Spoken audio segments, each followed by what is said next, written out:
So how do you win at life? Well, I'd argue that money, a good job, sex, women, relationships, nice cars, chocolate cake, these are all things that we turn to in order to try to maximize the amount of happiness that we have and diminish the amount of pain that we experience in our lives. And I'd argue that the way that you win at life is by experiencing the most pleasure and the least pain of your lifetime. Obviously, pain is not avoidable, but we're trying to diminish it as much as possible. And so whenever we make a decision about what to do, where to invest our time, our energy, our money in our lives, we should always be asking ourselves, is this the best way to maximize the amount of pleasure I'm going to receive long-term and minimize the amount of pain I'm going to receive long-term? So doing a line of cocaine, for example, is a terrible life strategy because a line of cocaine, it gives you a massive dose of happiness, but then there's also a come down, right? So there's a massive dose of unhappiness, and those two kind of begin to balance each other out. But then you also get a massive risk of long-term unhappiness by way of health problems and addiction issues and everything else that goes with it. It's a terrible investment of your time to win at life. On the flip side, in putting some money aside and trying to save your money, well, what does that do? It doesn't give you a big hit of happiness right now, but it greatly reduces unhappiness over the long term because struggling to find money is a great source of unhappiness for many people. So I'd argue that based on that, our dating education and proficiency is just as important to our long-term happiness and avoidance of pain as our ability to earn a decent income and have a job that we love. Do you agree? Do you disagree? Keep watching to hear why I believe this.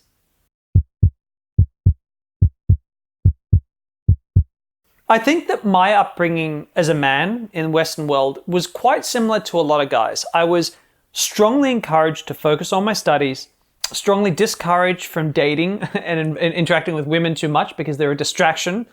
I went to a pretty good school, and at this school we were taught all about calculus and maths and finance and learning foreign languages and the history of my country and the history of the world.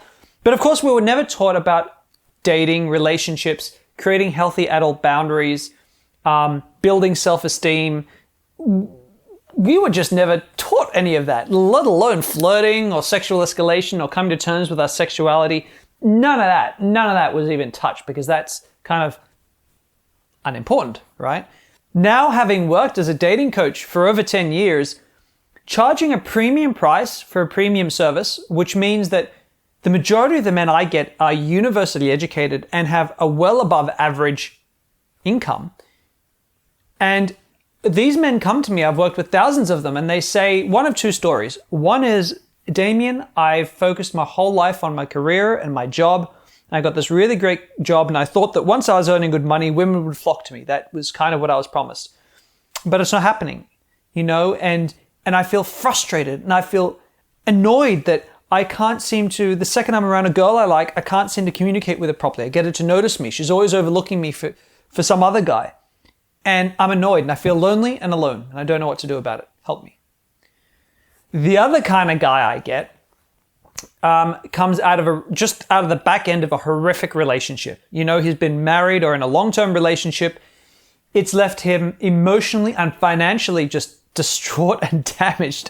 And any of you viewers who've been in a bad relationship know what this is like, right? I mean, a bad relationship is absolute hell. And they come to me and they say, Damien, I don't ever want to have to go through that again. How can I find a better quality partner? And these two stories, they're telling me that there's something huge missing from the lives of most men. And after having worked with so many of these guys, I honestly believe that short of having a chronic illness or terminal disease, having a bad relationship is one of the worst things for your happiness levels imaginable. I think it's worse than being poor. It's worse than having a job you hate. Having a partner who makes your life a misery I think there's very few things that are worse. And yet, men around the world spend tens or hundreds of thousands of dollars on their business, career, education, and most of them spend zero on their dating, relationship, self-development education. And I think this is a massive, massive mistake.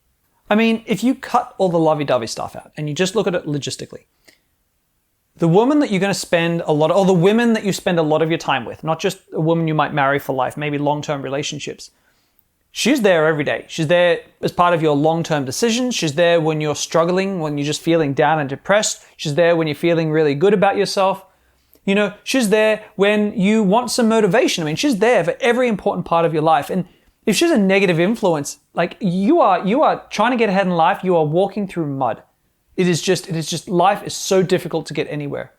But on the flip side, if you've got a woman beside you who pushes you to be a better man, who contributes to the relationship and makes you feel valued, if you've got a woman in your life who has the same basic ideals as you, and so reminds you how to stay on course with what you really want out of life, that woman makes your life better than it could have been without her. I mean, forget about love, forget about sex, forget any of that stuff. Just think of it as a lifetime, as a partner in life.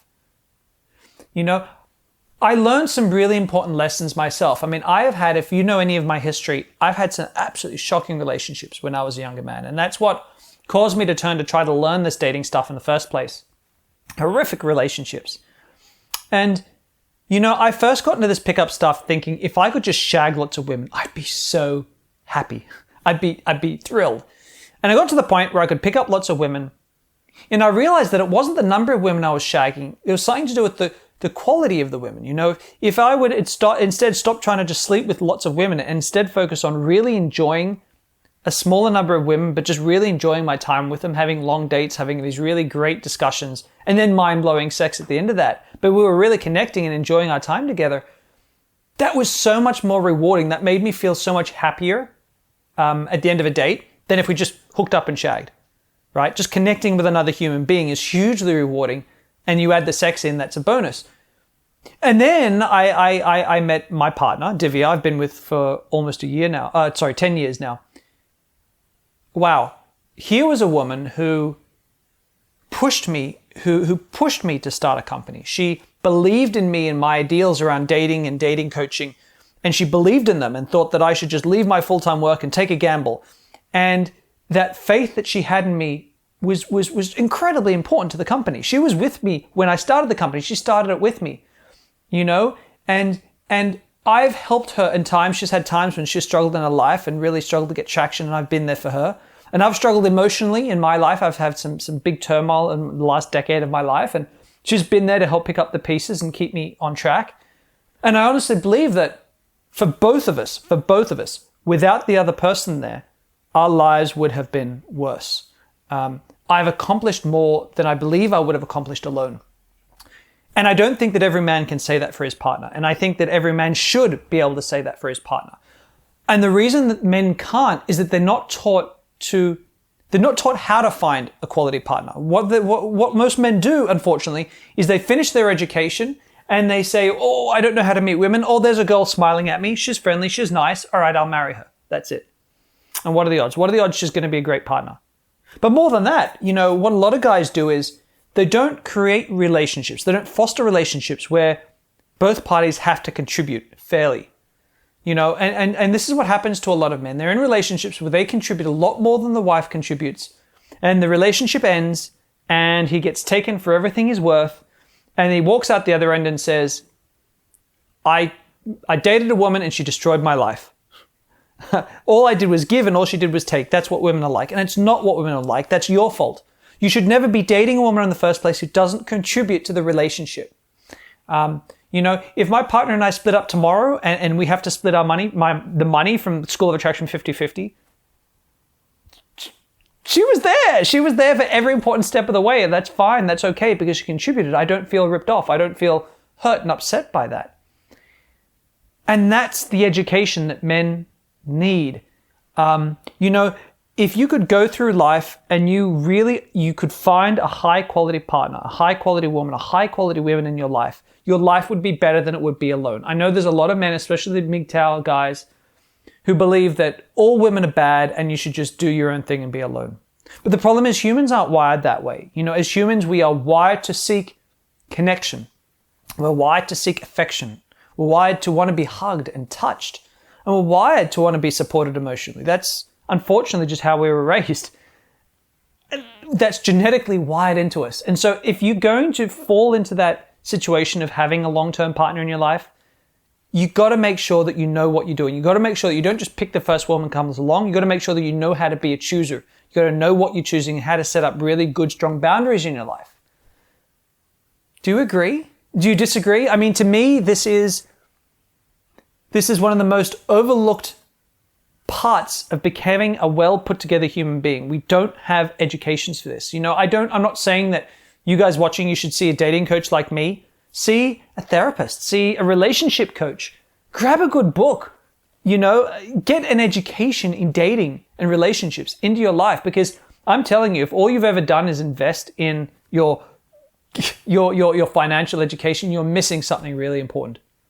What do you think? Do you agree? Do you disagree? Do you think I'm full of crap? Let me know in the comments below. This is something that I'm, ridiculously passionate about. I think that a lot of misery in this world would be greatly reduced for men if they just had better quality partners in their world.